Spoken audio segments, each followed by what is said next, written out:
शुभकामनाएं। खबर भारत को बहुत बहुत शुभकामनाएं।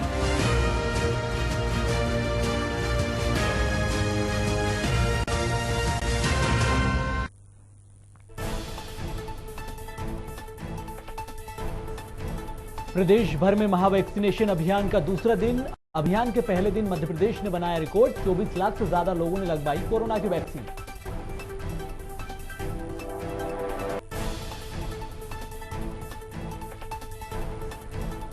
चिकित्सा शिक्षा मंत्री विश्वास सारंग का बड़ा बयान। मध्य प्रदेश की 65% आबादी हुई वैक्सीनेट। सितंबर के अंत तक मध्य प्रदेश बनेगा देश का पहला वैक्सीनेटेड राज्य।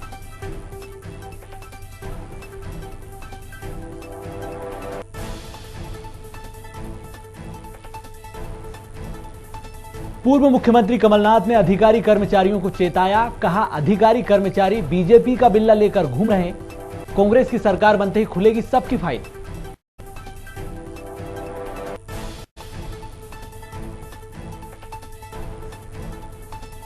महंगाई बेरोजगारी को लेकर कांग्रेस की पदयात्रा पहुंची भोपाल। कमलनाथ समेत दिग्गज नेता हुए शामिल।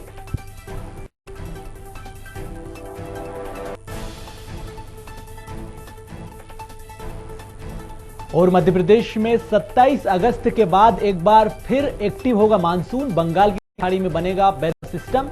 मध्य प्रदेश के 14 जिलों में अभी भी सूखे की स्थिति।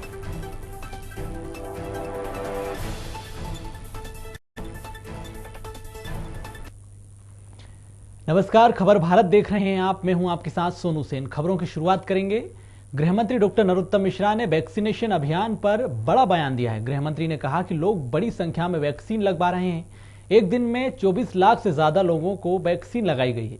वहीं उन्होंने लोगों से अपील की है कि वैक्सीनेशन अभियान में हिस्सा लें और बड़ी तादाद में वैक्सीन लगवाएं। वहीं उन्होंने कमलनाथ और कांग्रेस पर जमकर निशाना साधा। चलिए अब बढ़ेंगे अगली खबर की ओर। मध्य प्रदेश में चलाए जा रहे कोरोना वैक्सीनेशन महाअभियान में अब तक के सारे रिकॉर्ड टूट चुके हैं। वैक्सीनेशन अभियान के पहले दिन 25 अगस्त को सबसे ज्यादा वैक्सीन लगाई गई है और मध्य प्रदेश ने इसको लेकर रिकॉर्ड भी बनाया है। प्रदेश के चिकित्सा शिक्षा मंत्री विश्वास सारंग ने बताया कि वैक्सीनेशन महाअभियान के पहले दिन 24,20,000 से ज्यादा लोगों को वैक्सीन लगाई गई है। ये तय टारगेट से 114% ज्यादा है। 25 अगस्त को 18,79,337 लोगों को पहली डोज लगाई गई, जबकि 5,40,987 लोगों को दूसरी डोज लगाई गई। कोरोना वैक्सीनेशन महाअभियान के पहले दिन के आंकड़ों के बाद अब मध्य प्रदेश की 65% आबादी वैक्सीनेट हो चुकी है। मध्य प्रदेश के यशस्वी मुख्यमंत्री शिवराज सिंह चौहान जी के नेतृत्व में हमने महा वैक्सीनेशन अभियान किया था। उसमें हमने अपना स्वयं का 21 जून का 17 लाख वैक्सीन लगाने के रिकॉर्ड को तोड़ा है। कल हमारा टारगेट 21,30,000 लोगों को वैक्सीन लगाने का था, पर कल हमने 24,20,374 लोगों को वैक्सीन लगाया। 24,20,374 हितग्राहियों को एक दिन में वैक्सीन लगाना, ये अपने आप में एक बड़ी बात है, बड़ा रिकॉर्ड है। दतिया जिले में 40,000 वैक्सीन लगाने का लक्ष्य रखा गया। गृहमंत्री डॉक्टर नरोत्तम मिश्रा ने लोगों से वैक्सीन लगवाने की अपील की। वहीं सुकर्ण मिश्रा ने लोगों से अपील करते हुए कहा कि हम लोगों को पीले चावल देकर उनसे प्रार्थना कर रहे हैं कि ज्यादा से ज्यादा वैक्सीनेशन अभियान में हिस्सा लें और वैक्सीन लगवाएं। इसके अलावा उन्होंने जनता को जागरूक किया और तीसरी लहर की तैयारी के भी उन्होंने साफ दिशा निर्देश के साथ ही पूरी जानकारी दी है।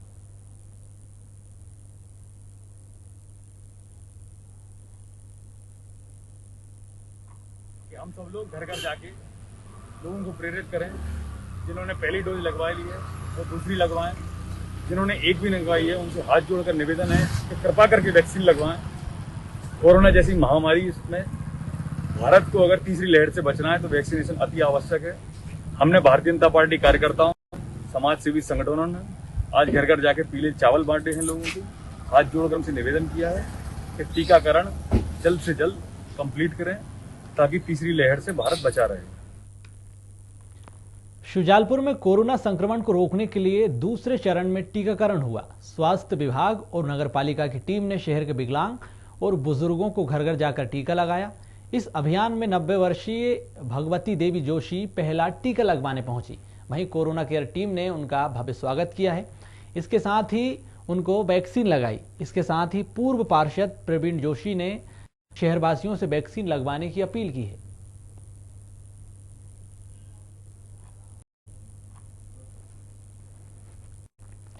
सतना में 3 दबंगों ने एक युवक की बेरहमी से पिटाई कर दी। इतना ही नहीं, दबंगों ने पिटाई का वीडियो बनाकर सोशल मीडिया पर वायरल कर दिया। ये पूरी घटना कोटर थाना क्षेत्र के गोरिया गांव की है। वहीं पीड़ित ने आरोपी हिमांशु, नीरज और विनय के खिलाफ कोटर थाने में शिकायत दर्ज कराई, जिसके बाद पुलिस ने आरोपियों के खिलाफ मुकदमा दर्ज किया। आरोपियों की तलाश शुरू की।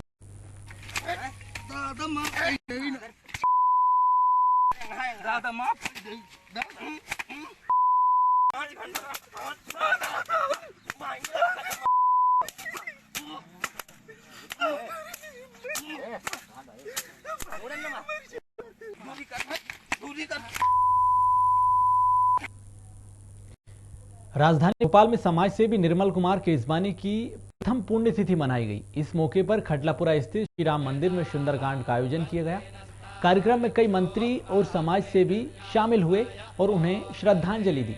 भाजपा प्रवक्ता दुर्गेश केशवानी और व्यवसायी धीरज केशवानी भी इस मौके पर मौजूद थे और वो भावुक दिखाई दिए।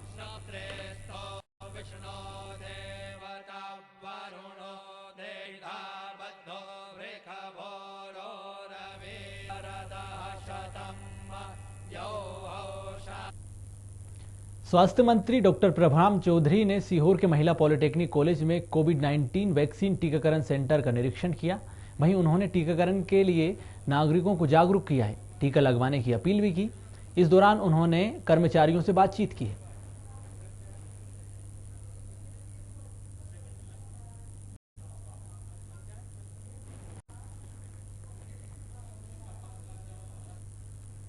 विदिशा के पूर्वास क्षेत्र में नाबालिग आदिवासी लड़की से दुष्कर्म की वारदात सामने आई है। घटना की शिकायत पीड़ित परिजन थाने लेकर पहुंचे, लेकिन उनकी कोई सुनवाई नहीं हुई है। परिजनों का आरोप है कि प्रशासन और भाजपा नेता लगातार दबाव बना रहे हैं। पीड़ित को धमकाया जा रहा है।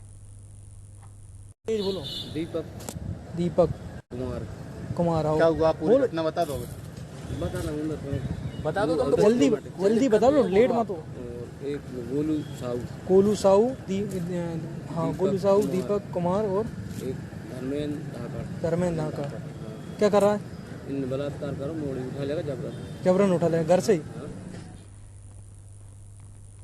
सिंगरौली में रोजगार मेले का आयोजन किया गया, जिसमें कई कंपनियां शामिल हुई है। इस रोजगार मेले में बड़ी संख्या में बेरोजगार युवक और युवतियां अपने दस्तावेज लेकर पहुंचे। बता दें कि जिला प्रशासन ने एनसीएल के अमलोरी परियोजना के कैंप में इस मेले का आयोजन किया, जिसमें प्रशासनिक अधिकारी और नेता भी शामिल हुए। इस मौके पर कई युवाओं को रोजगार मिला है। मैंने बीएससी किया है मैथ से और मैं इसलिए यहाँ पे आई हूँ कि जानती है कि आजकल बेरोजगारी तो बढ़ी रही है।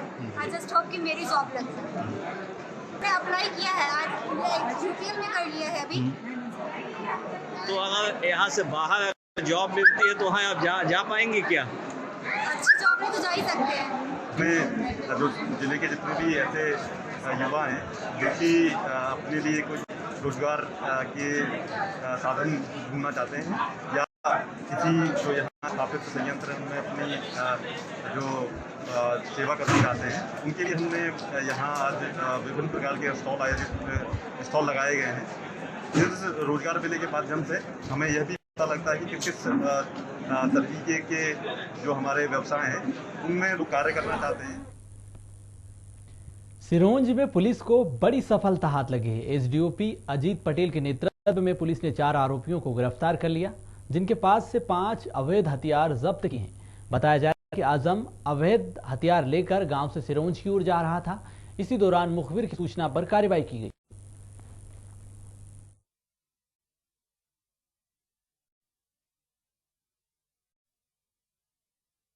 ऐसी जानकारी प्राप्त हो रही थी कि सिरोंज क्षेत्र में कुछ लोगों के पास अवैध देसी कट्टे वगैरह ऐसा है, और पूर्व में भी निरीक्षक योगेंद्र दागी के समय पे कुछ हथियार जब्त हुए थे। उसी तारतम्य में पतासाजी के लिए पुलिस की टीम लगी हुई थी। थाना सिरोंज की टीम उसको उसका जो हुलिया ज्ञात हो सका था उसके हिसाब से ज्ञात करके रवाना हुए थे। तो इनको रास्ते में ही वो टकरा गया। उसको शक होकर उसके साथ पूछताछ करी तो उसके पास एक .22 बोर का अवैध देसी कट्टा 6 राउंड वाला मिला। तो चारों आरोपियों को पुलिस ने अरेस्ट कर लिया है और उनसे जो भी हथियार जब्त हुए थे सारे देसी बनाए हुए हथियार हैं, उनको भी पुलिस ने जब्त कर लिया है। और इस संबंध में भी और उनसे पूछताछ चल रही है कि उन्होंने और भी कहाँ कहाँ सप्लाई किए हैं। तो मेन इसमें जो लीड आई है वो अनिल विश्वकर्मा की आई है कि उसी के द्वारा ये हथियार बनाए गए थे और इनको सप्लाई किए गए थे।